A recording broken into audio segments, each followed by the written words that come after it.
So let's start. कहाँ तक पहुंचे पीरियोडिक टेबल में हम बच्चे? पीरियोडिक टेबल में इलेक्ट्रॉन एफिनिटी कर रहे थे, और इलेक्ट्रॉन एफिनिटी में मैंने आपको सक्सेसिव इलेक्ट्रॉन एफिनिटी कंपेयर करना सिखाया था। How to compare successive electron affinity, है ना? तो सक्सेसिव इलेक्ट्रॉन एफिनिटी कंपेयर करना आपने सीख लिया था।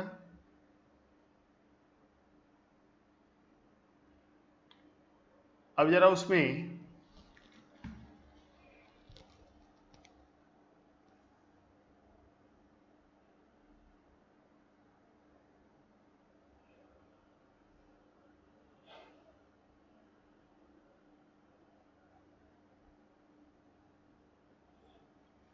उसमें आगे की बात करो। इलेक्ट्रॉन एफिनिटी हम बात कर रहे हैं, इलेक्ट्रॉन एफिनिटी की, और इलेक्ट्रॉन एफिनिटी में अब एक कॉन्सेप्ट को देखेंगे।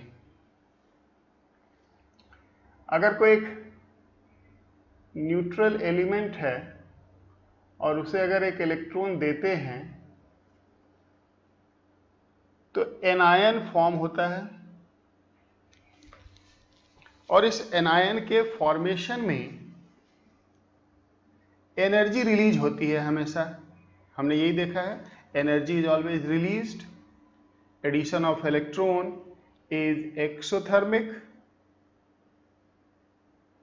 गौरव माने की समस्या हमेशा बनी रहती है। एनर्जी इज ऑलवेज रिलीज्ड,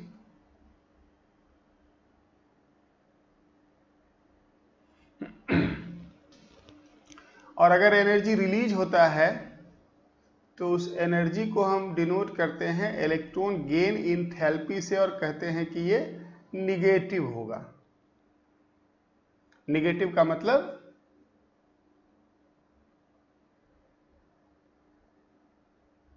ये प्रोसेस एक्सोथर्मिक है। अगर कुछ केसेस, एक्सेप्शनल केसेस को छोड़ दें, बेरिलियम वाला, नाइट्रोजन वाला, नोबल गैस, उन सब का पॉजिटिव होता है, क्योंकि वो सब स्टेबल है, उसको नहीं चाहिए, तो उसको उसमें अगर इलेक्ट्रॉन ऐड करते हैं तो एनर्जी देनी पड़ती है।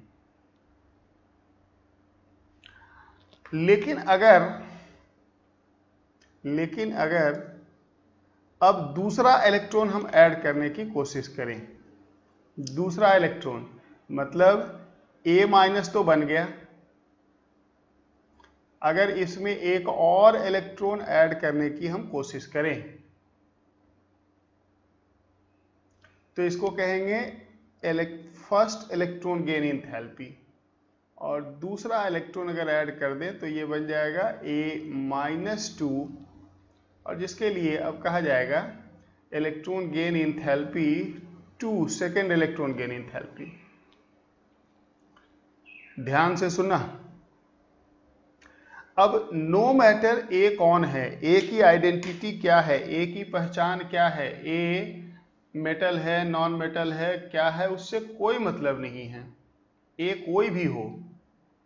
सेकेंड इलेक्ट्रॉन का एडिशन हमेशा एंडोथर्मिक होगा।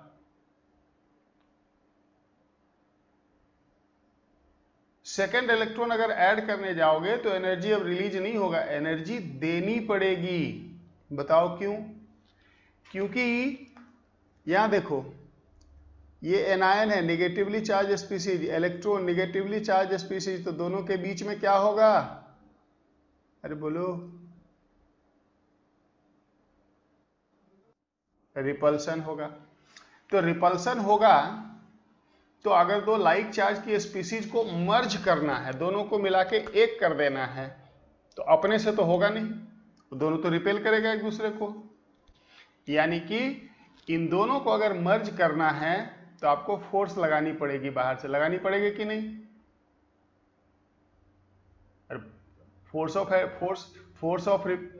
फोर्स ऑफ रिपल्सन से ज्यादा फोर्स आपको बाहर से लगानी पड़ेगी ना। इसका सेंस क्या निकला कि फोर्स लगानी पड़ेगी, मतलब एनर्जी देनी पड़ेगी, एनर्जी रिलीज नहीं होगी। यानी कि ये जो टर्म होगा, ये जो क्वांटिटी होगा बच्चे, ये पॉजिटिव होगा।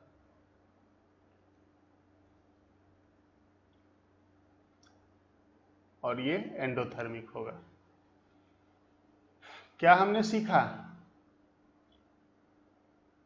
कि second addition of second electron always require energy, addition of first electron releases energy, but addition of second electron always require energy. Energy is required for addition of second electron. सही बात है या नहीं? तो अगर second electron के addition में energy required है, तो अगर तीसरा मान लो ऐड करो तो और ज्यादा देना पड़ेगा, तो और ज्यादा रिपल्सन होगा। अगर इसे हम 3- बना दें तो थर्ड इलेक्ट्रॉन गेन इंथैल्पी इसको बोलेंगे,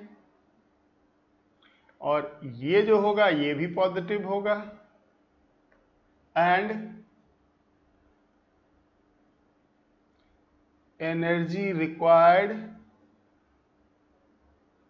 will be more than in addition of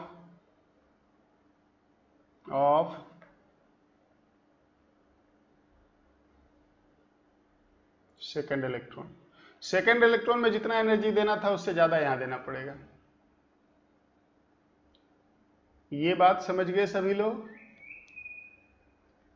अब इसको एक प्रैक्टिकल सिचुएशन से मैं आपको दिखाता हूं, फिर उसके बाद एक और कंक्लूजन हम उससे ड्रॉ करेंगे। एक प्रैक्टिकल एटम ले लो, ऑक्सीजन। ऑक्सीजन में अगर एक इलेक्ट्रॉन ऐड करते हैं बच्चे तो बनता है O-, और यहां पे इलेक्ट्रॉन गेन इंथैल्पी की वैल्यू आपको याद नहीं करना है, मैं कुछ समझाने के लिए वैल्यू लिख रहा हूं, जिसे हम कहेंगे फर्स्ट इलेक्ट्रॉन गेन इंथैल्पी। ये अराउंड -140 किलो जूल पर मोल होता है। इसका मतलब समझो,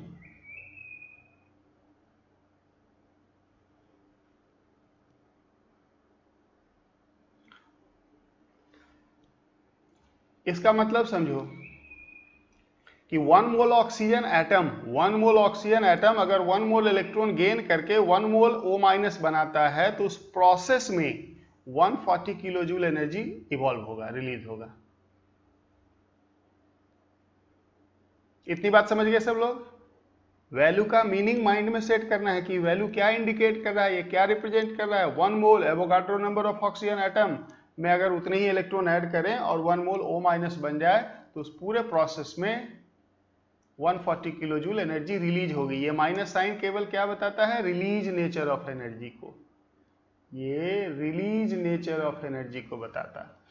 अब आ जाओ, O- बनने के बाद अब एक और इलेक्ट्रॉन उसमें ऐड कर देते हैं हम लोग, तो अब बन जाएगा O2-, और इसके लिए अब डिफाइन होगा ΔHEA2,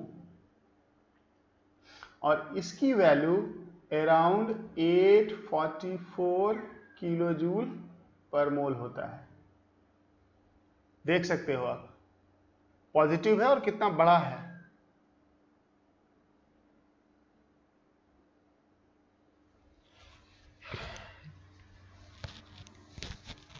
ये पॉजिटिव साइन केवल इंडिकेट करता है कि एनर्जी एब्जॉर्ब हुआ है। नेक्स्ट, अब जरा देखो, पॉइंट को पकड़ना। अब लास्ट स्टेज पे हैं।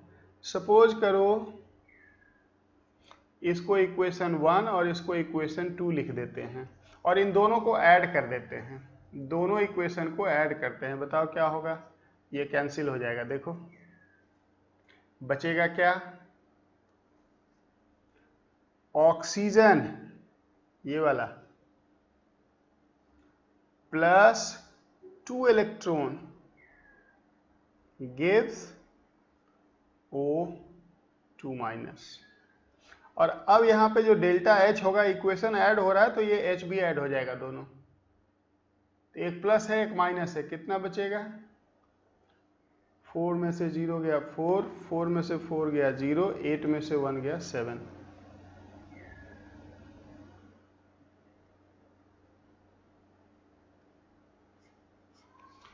अब जरा इसको समझो, इसके बाद फिर जनरलाइज करेंगे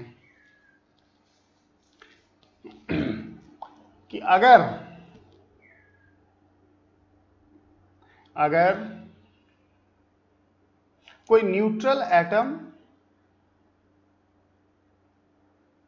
में एक से ज्यादा इलेक्ट्रॉन ऐड करोगे, एक से ज्यादा, तो फर्स्ट स्टेप में तो एनर्जी रिलीज होगी, सेकेंड स्टेप में एब्जॉर्ब होगी, लेकिन हमेशा, केवल ऑक्सीजन में नहीं, always energy absorb in second edition is always greater than the energy released in first edition, हमेशा। और इसलिए ये वाला हमेशा पॉजिटिव होगा। क्या सीखा हमने? कि if a neutral atom forms dianion, dianion का मतलब -2 charge, if a neutral atom forms dianion then energy will always be absorbed, overall total net energy will be absorbed, the reason being energy released in first step, energy released on addition of first electron is always smaller than the energy absorbed in second step. First step में release कम हुआ, second में absorb ज्यादा हुआ, तो net क्या हो जाएगा? Absorption positive हो जाएगा। ये बात समझ में आया? तो इसको मैं जनरलाइज करता हूं, उसके बाद इसका स्टेटमेंट लिख दूंगा। So let me generalize it first. What we are saying, A plus n electron, 1 electron तो -1, 2 इलेक्ट्रॉन तो -2, 3 इलेक्ट्रॉन आता है तो -3, तो n इलेक्ट्रॉन आएगा तो कितना चार्ज आ जाएगा? -n, for which delta H will always be positive if this n is greater than 1. मुझे ये बताओ, ये पॉइंट समझ में आया ना सबको? मैंने आपको रियल एग्जांपल ऑक्सीजन का लेके समझाया, उसके बाद उसको जनरलाइज कर दिया।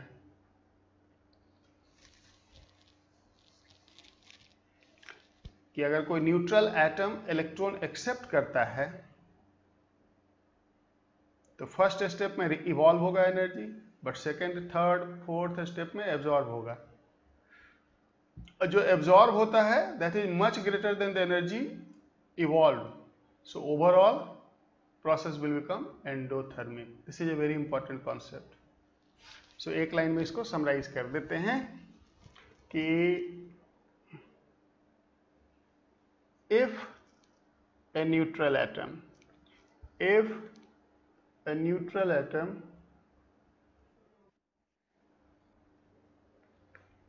क्या ऊपर करो इसको, लो, if a neutral atom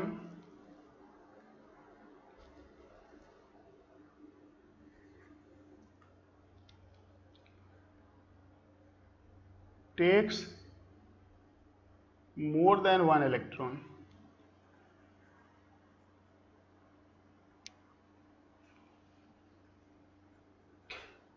the overall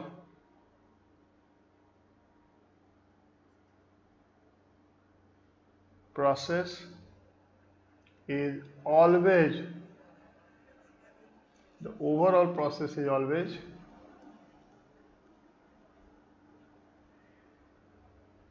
endothermic, because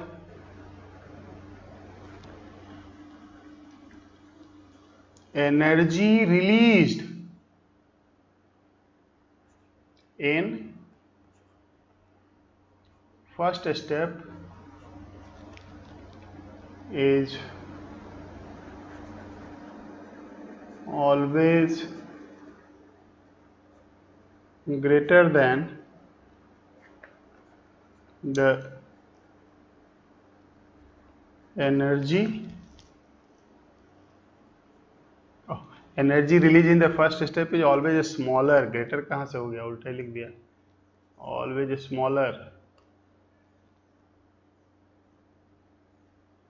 then the energy absorbed in the subsequent का मतलब बाद वाला स्टेप।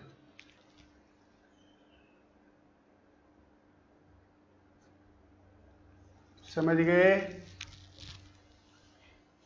तो ये सब बातें हैं इलेक्ट्रॉन एफिनिटी से रिलेटेड। इतनी बातें अगर ध्यान में रखेंगे तो इलेक्ट्रॉन एफिनिटी से रिलेटेड कोई भी क्वेश्चन आप सॉल्व कर देंगे। So next property is electronegativity, that is the next property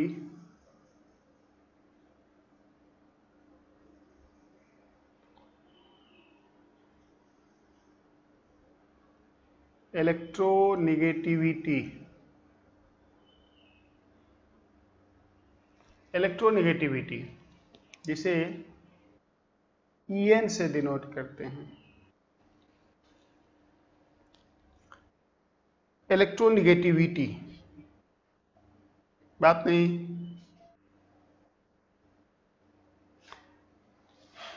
suppose करो, बात बिल्कुल नहीं, कोई एक एटम है ए जिसके पास वैलेंस शेल में से 7 इलेक्ट्रॉन है,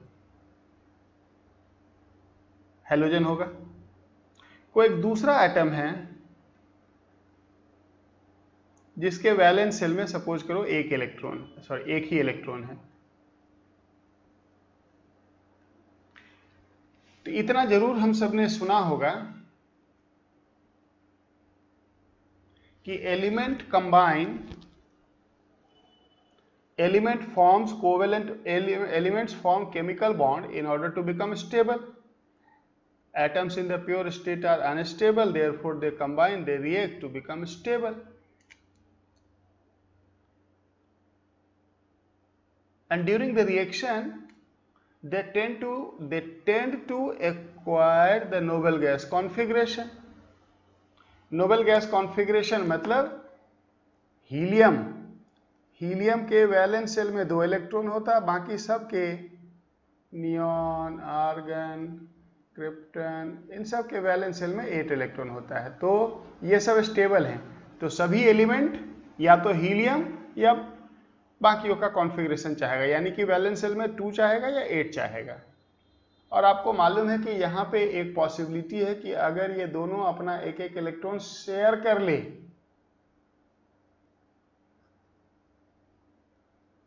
अगर शेयरिंग हो जाए तो क्या कहते हैं इसको? कोवेलेंट बॉन्ड कहते हैं ना। और इतना तो पढ़ा होगा, electrovalent bond, covalent bond. Covalent bond is formed by sharing of electron, electrovalent bond by transfer of electron. सुना होगा, इतना तो सुना ही होगा।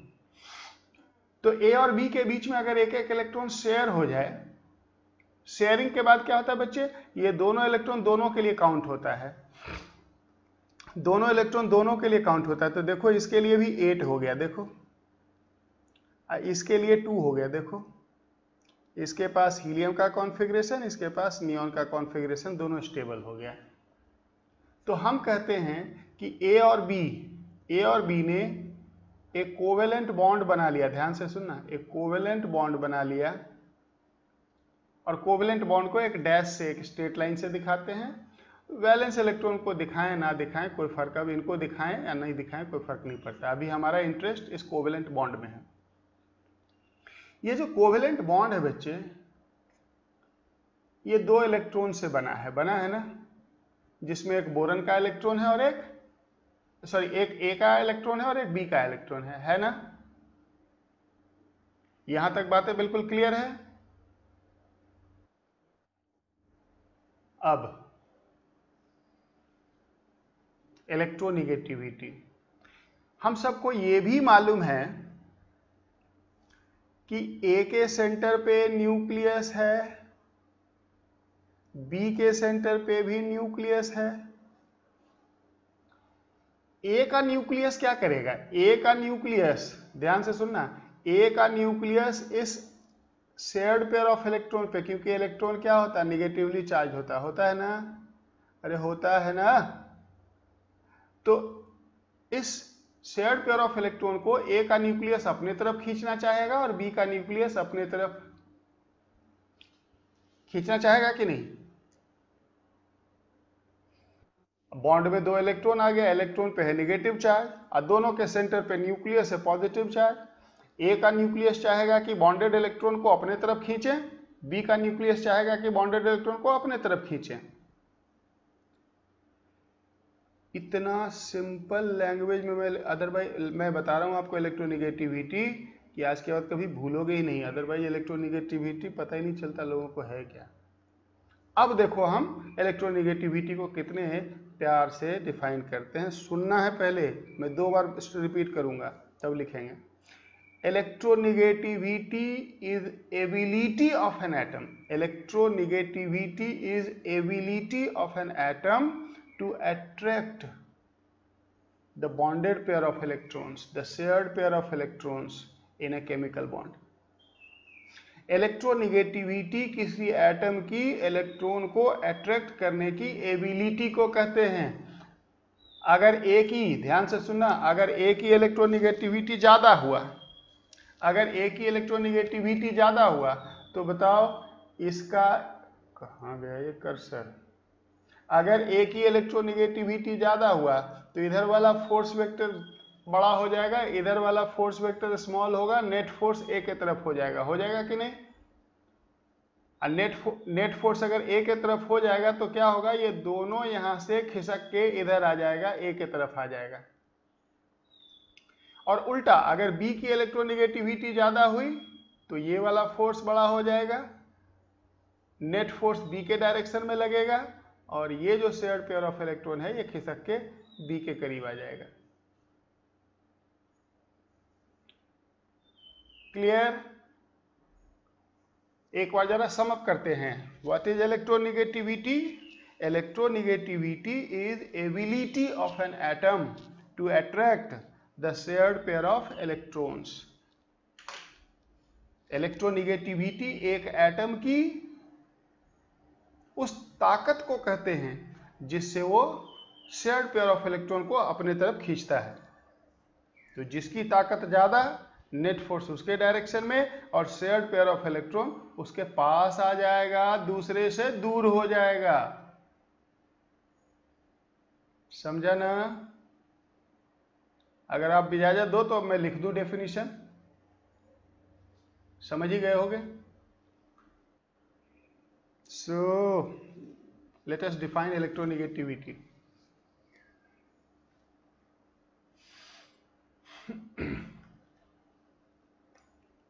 डिफाइन करते हैं।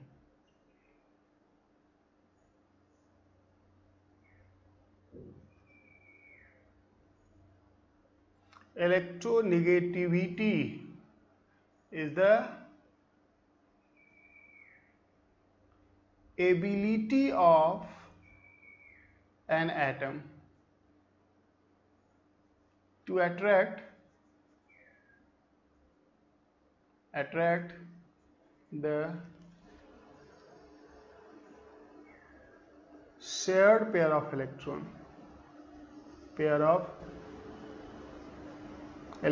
shared वही bonded pair, bond वाला electron, shared pair of electrons towards itself, अपने तरफ शेयर्ड पेयर ऑफ इलेक्ट्रॉन को खींचने की एबिलिटी को कहते हैं हम इलेक्ट्रोनिगेटिविटी। अब जरा सिचुएशन करो, फिर से उसी, जरा इमेजिन करो फिर से उसी सिचुएशन को। हमारे पास एक एटम था ए, एक दूसरा एटम था बी, दोनों के पास था एक एक इलेक्ट्रॉन। दोनों ने बॉन्ड बना के एक एक इलेक्ट्रॉन को शेयर कर लिया। शेयरिंग में क्या होता है बच्चे, ये दोनों अपना अपना एरिया कुछ ओवरलैप करता है। और सिचुएशन कुछ ऐसा हो जाता है।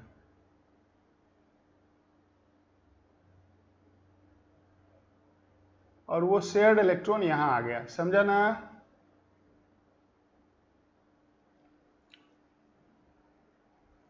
इसका न्यूक्लियस यहां है, इसका न्यूक्लियस यहां है। मान लो इसके न्यूक्लियस पे ये ए है और ये बी है। इसके न्यूक्लियस पे इफेक्टिव न्यूक्लियर चार्ज मान लो Z1 है, इफेक्टिव न्यूक्लियर चार्ज, और इसके न्यूक्लियस पे इफेक्टिव न्यूक्लियर चार्ज Z2 है।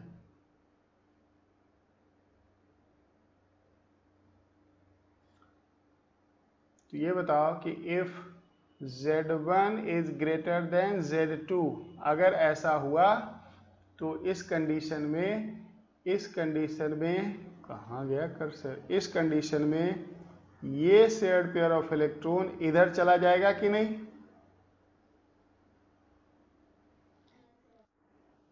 और हम कहेंगे कि ए की इलेक्ट्रोनेगेटिविटी ज्यादा है। देखो घूम फिर के बाद फिर वहीं आ गई, इलेक्ट्रोनेगेटिविटी भी कौन डिसाइड करेगा? Effective nuclear charge. जिसकी इफेक्टिव न्यूक्लियर चार्ज ज्यादा होगी उसकी इलेक्ट्रॉन खींचने की पावर ज्यादा होगी, उसकी इलेक्ट्रोनेगेटिविटी ज्यादा होगी। सही बात है ना बच्चे? देखो ना पीरियोडिक ट्रेंड अब आने जा रहा है इसी से।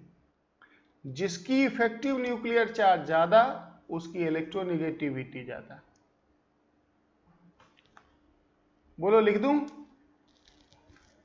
कि किस चीज पे डिपेंड करता है electronegativity? Greater the effective nuclear charge, greater the electronegativity.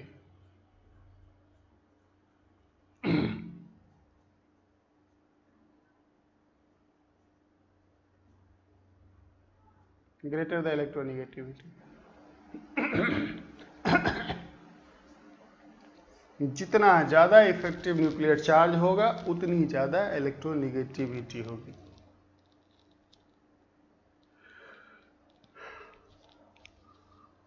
तो पीरियोडिक ट्रेंड पे आ जाओ।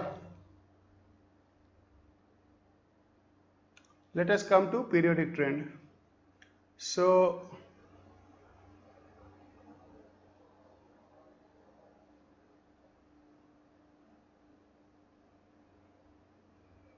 पीरियोडिक ट्रेंड, अब तो याद हो ही गया होगा कि effective nuclear charge left to right increase करता है ना? और करता है ना?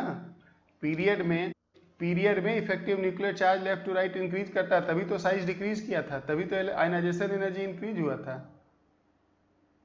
Electronegativity increases from left to right in a period because effective nuclear charge increases from left to right।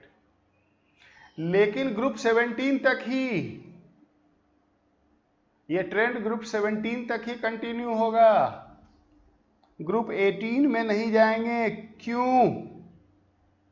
क्योंकि वो तो बॉन्ड ही नहीं बनाता, तो जो बॉन्ड ही नहीं बनाता उसका इलेक्ट्रोनेगेटिविटी क्या होगा? अरे तो बॉन्ड में डिफाइन है ना। नोबल गैस तो कंपाउंड कहां बनाता, बॉन्ड कहां बनाता? अरे बोलो सही बात है या नहीं? तो electronegativity increases from left to right in a period up to group 17। लिखते हैं कहाँ, ये पॉइंटर ही इसका खो जाता है।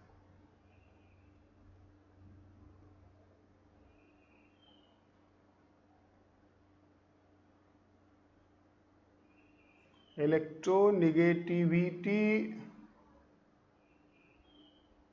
increases,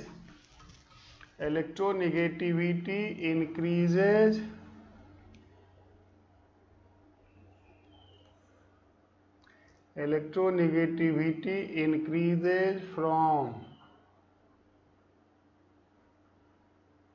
top to bottom। Top to bottom in a क्या मैं लिख रहा हूं, आज दिमाग मेरा नहीं चल रहा है। From increases from left to right in a period up to, ये इंपॉर्टेंट है ना बच्चे, up to group 17। Down the group electronegativity decrease होगी, क्योंकि इफेक्टिव न्यूक्लियर चार्ज डिक्रीज होता है, साइज बड़ा होते जाता है।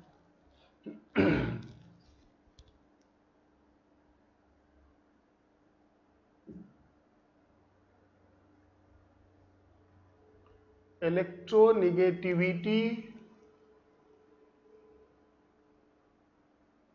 decreases from top to bottom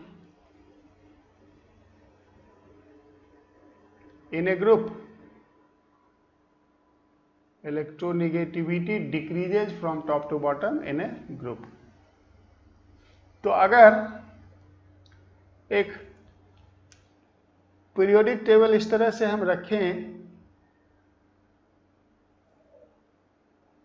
तो इलेक्ट्रोनिगेटिविटी का ट्रेंड कुछ ऐसा होगा कि नहीं, बोलो। यहां पे ग्रुप 17 है और यहां पे ग्रुप 1 है। Top to bottom decreases, left to right increases, यानी कि यहां पे मैक्सिमम होगा। यहां पे कौन है एलिमेंट, बोलो कौन है यहां पे? अरे बाबा, फ्लोरीन। और इलेक्ट्रॉन एफिनिटी में जो एक्सेप्शन था वो इलेक्ट्रोनिगेटिविटी में नहीं है। यहां पे इलेक्ट्रोनिगेटिविटी में कोई एक्सेप्शन नहीं है, डायरेक्ट पीरियोडिक ट्रेंड है सब। तो क्या हम कह सकते हैं कि fluorine has highest electron affinity. Fluorine की इलेक्ट्रॉन एफिनिटी मैक्सिमम है। मिनिमम किसकी होगी? जो यहां पे होगा। कौन है यहां पे? फ्रांसियम।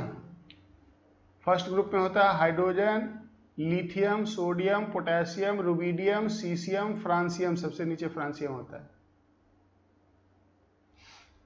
समझ गया ना?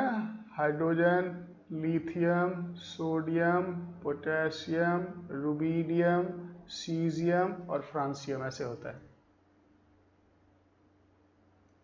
तो ये है इलेक्ट्रोनिगेटिविटी का ट्रेंड। फ्लोरीन है highest electron affinity and francium है lowest electron affinity. Electron affinity एक रिलेटिव क्वांटिटी है।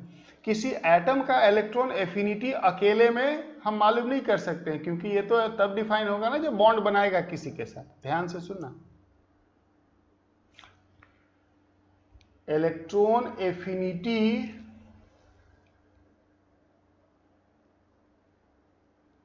Electronegativity is a relative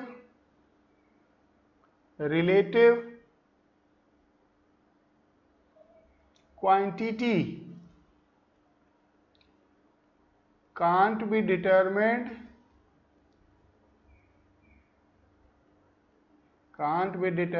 for an isolated atom.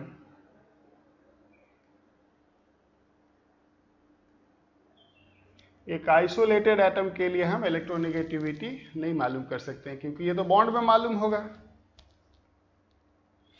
ध्यान से सुनना। तो एक साइंटिस्ट जिनको कि फादर ऑफ बॉन्डिंग कहा जाता है, बॉन्डिंग की सारी बड़ी बड़ी थ्योरी उन्होंने ही दी थी, उनका नाम था पॉलिंग, लिनस पॉलिंग, और उन्होंने ही इलेक्ट्रोनिगेटिविटी को न्यूमेरिकली मेजर करने का तरीका बताया था, वो आपको थोड़ा जानना है, जिसको हम कहते हैं polling scale. Polling scale of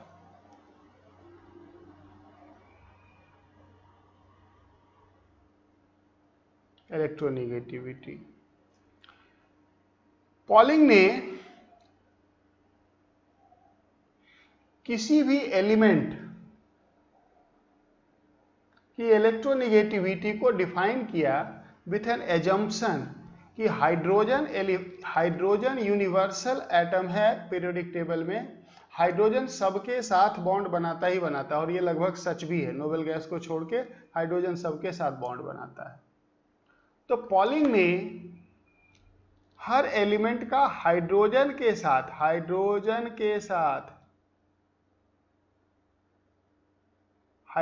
साथ एक बॉन्ड कंसीडर किया, और इसके लिए electronegativity difference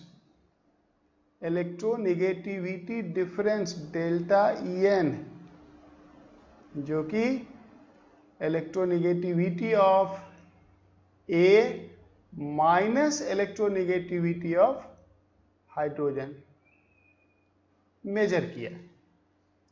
difference in electronegativity को मेजर किया थर्मोडायनेमिक्स में, थर्मोडायनेमिक प्रॉपर्टी को यूज करके, बॉन्ड एनर्जी वगैरह को यूज करके, वो आपको नहीं जानना है।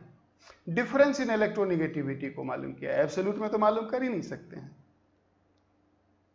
ध्यान से सुनना। डिफरेंस इन इलेक्ट्रोनिगेटिविटी को मालूम किया, और सभी में हाइड्रोजन कॉमन है, तो हाइड्रोजन को एक कांस्टेंट वैल्यू असाइन किया। ध्यान से सुनना। इनिशियली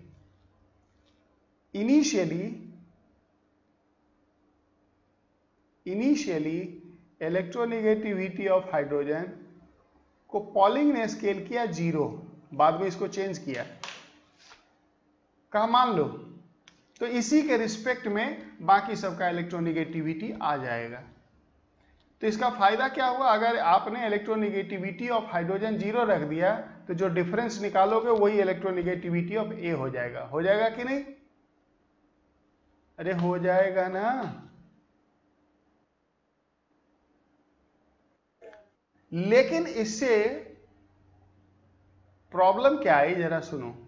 जब इलेक्ट्रोनिगेटिविटी ऑफ हाइड्रोजन को 0 असाइन किया, तो कुछ एलिमेंट, यहां देखो ग्रुप 1 में आ जाओ, ग्रुप 1 में सबसे ऊपर hydrogen, lithium, sodium, potassium, rubidium, caesium, electronegativity decreases down the group. तो अगर हाइड्रोजन की इलेक्ट्रोनिगेटिविटी को हम 0 रख देंगे, तो ये सब उससे कम होगा कि नहीं?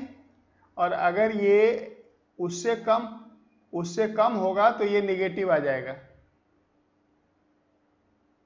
और कुछ सुना मैंने क्या कहा? हाइड्रोजन की इलेक्ट्रोनिगेटिविटी को जब 0 असाइन किया, तो कुछ एलिमेंट का इलेक्ट्रोनिगेटिविटी निगेटिव आ जाएगा,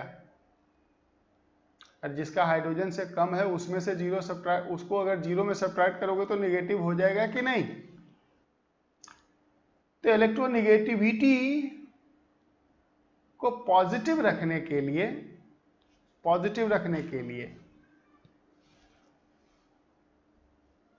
मिलिकन ने पहले तो it gave negative electronegativity for some of the element,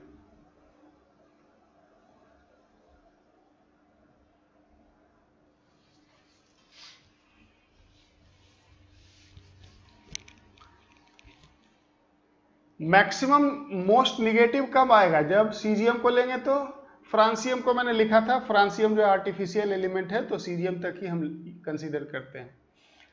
तो सबसे निगेटिव कब आएगा? जब सीजियम लेंगे, तो क्योंकि डाउन द ग्रुप डिक्रीज है, तो सबसे कम सीजियम का होगा। तो 0 में से जब सीजियम का घटाओगे तो मोस्ट निगेटिव हो जाएगा। अरे हो जाएगा ना। तो जब सीजियम रखा यहाँ पे जब सीजियम लिया तो इसका वैल्यू आया -2.1। कितना? -2.1।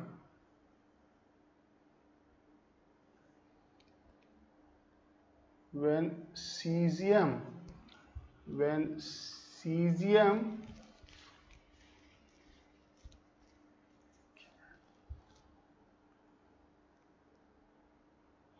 cesium is taken delta En comes out to be -2.1। ध्यान से सुनना, और ये इलेक्ट्रॉन वोल्ट यूनिट में है, एनर्जी के टर्म में मेजर हो रहा है, -2.1। बस यहीं पे पॉलिंग ने क्या किया, therefore Pauling assigned electronegativity of hydrogen 2.1। ध्यान से सुनना, ये जब सीजियम लिया तो -2 पॉइंट आया, इसका मतलब क्या था कि इलेक्ट्रोनिगेटिविटी सीजियम का +2.1 रहा होगा। हाइड्रोजन से सीजियम का इतना कम रहा होगा, तो हाइड्रोजन की इलेक्ट्रोनिगेटिविटी पॉलिंग ने रख दिया 2.1। अब अगर हाइड्रोजन 2.1 लेंगे तो डिफरेंस सीजियम के लिए 0 आ जाएगा। बताओ आएगा कि नहीं? तो इसलिए जो हाइड्रोजन का इलेक्ट्रोनिगेटिविटी है वो 0 न लेके 2.1 रखा गया, क्योंकि जब हाइड्रोजन का 2.1 लेंगे तो इसके रिस्पेक्ट में सीजियम 0 हो जाएगा। समझा?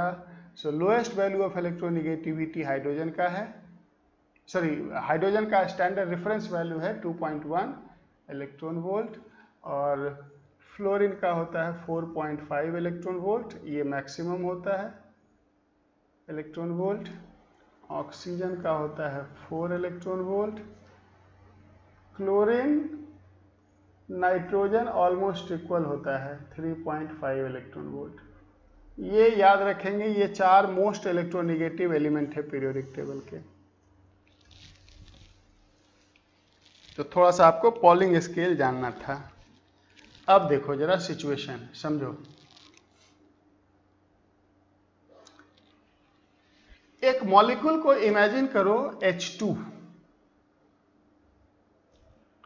अब H2 में तो दोनों हाइड्रोजन ही है, और आपको पता है कि हाइड्रोजन के पास एक ही इलेक्ट्रॉन होता है, तो इसलिए दोनों हाइड्रोजन अपना एक एक इलेक्ट्रॉन शेयर करके दोनों के पास हीलियम का कॉन्फ़िगरेशन आ जाएगा। बताओ आ जाएगा कि नहीं? और हम कहते हैं कि H2 में 2 हाइड्रोजन के बीच में एक कोवेलेंट बॉन्ड है और इसमें 2 इलेक्ट्रॉन है। अब देखो, अगर दोनों एटम आइडेंटिकल है तो जितना फोर्स एक हाइड्रोजन का न्यूक्लियस इधर लगाएगा उतना ही फोर्स दूसरा लगाएगा। लगाएगा कि नहीं?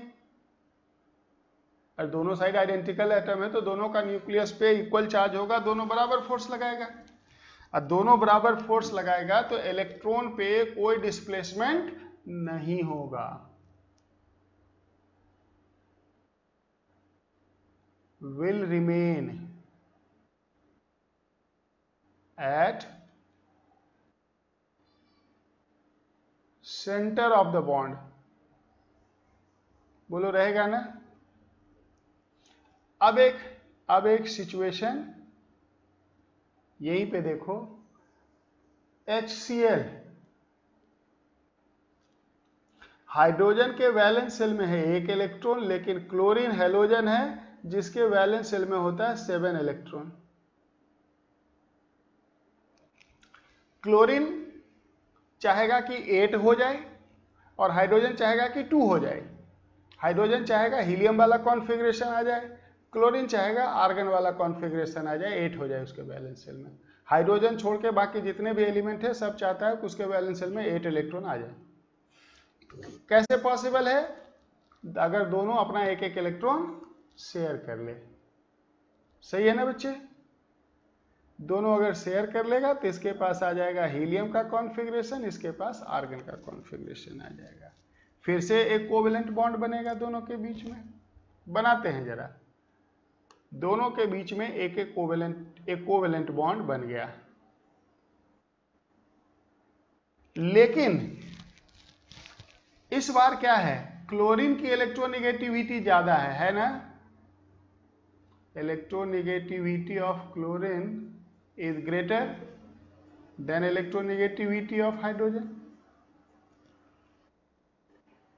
इसका मतलब क्या हुआ कि जो इलेक्ट्रॉन है ये दोनों, उस पर किसका फोर्स ज्यादा लगेगा, क्लोरीन का। अरे लगेगा कि नहीं। और अगर क्लोरीन का फोर्स ज्यादा लगेगा तो ये दोनों इलेक्ट्रॉन क्लोरीन के पास आ जाएंगे, हाइड्रोजन से दूर हो जाएंगे। इलेक्ट्रॉन निगेटिवली चार्ज स्पीशीज होते हैं। तो क्लोरीन के पास अगर ये, पहले तो ये बताओ कि क्लोरीन के पास आ गए, ये तो समझ गया ना सर, क्योंकि इधर का फोर्स वेक्टर बड़ा होगा, इधर का फोर्स वेक्टर स्मॉल होगा, तो रिजल्टेंट फोर्स क्लोरीन के डायरेक्शन में लगेगा। तो इलेक्ट्रॉन क्लोरीन के पास आ जाएंगे। जब इलेक्ट्रॉन क्लोरीन के पास आ जाएंगे तो हम कहते हैं कि environment around chlorine electron rich हो गया। सही बात है ना। इलेक्ट्रॉन के बाजू में थोड़ा क्लोरीन के बाजू में थोड़ा इलेक्ट्रॉन ज्यादा होगा और हाइड्रोजन के बाजू में इलेक्ट्रॉन कम होगा। क्लोरीन के अराउंड थोड़ा ज्यादा इलेक्ट्रॉन का माहौल होगा, हाइड्रोजन के around come. So we say that, what we say? We say that यहाँ पे ग्रेटर इलेक्ट्रॉन डेंसिटी, और यहाँ पे तो है ही नहीं, तो कहेंगे लेस इलेक्ट्रॉन डेंसिटी।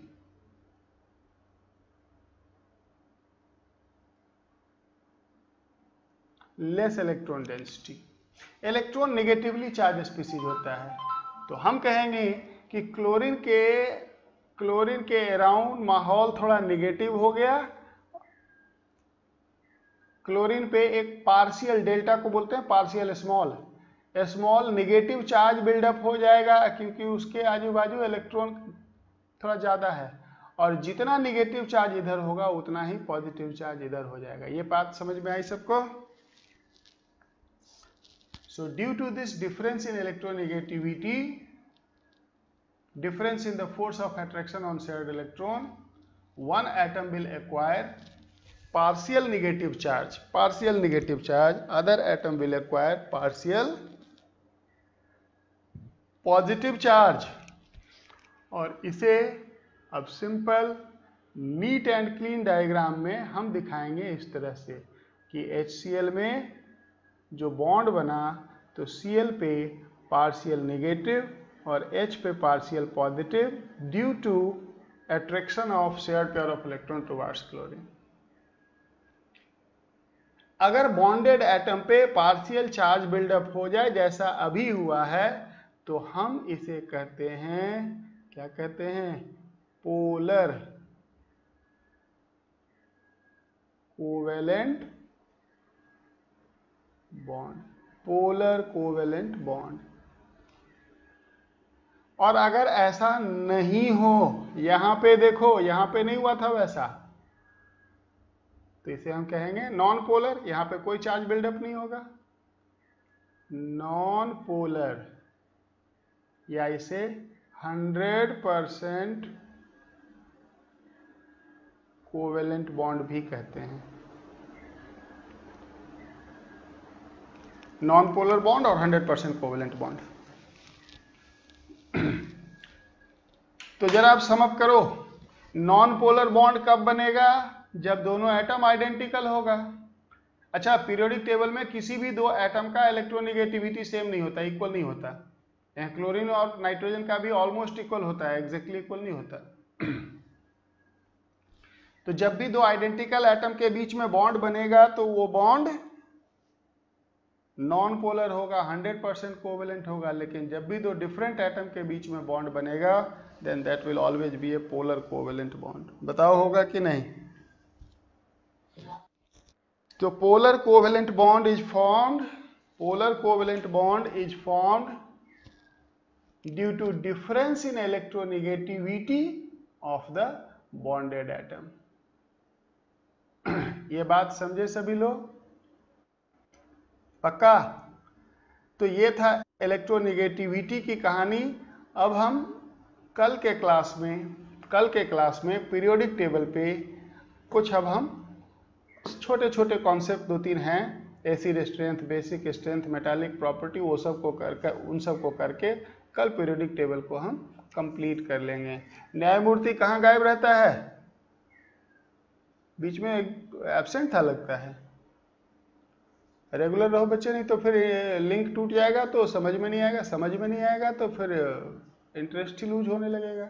इसमें सबसे इंपॉर्टेंट चीज है बच्चे कंसिस्टेंसी, कॉन्टिन्यूटी। जिसका कॉन्टिन्यूटी टूटा उसका चैप्टर क्लोज हो गया। अभी कर देता हूं।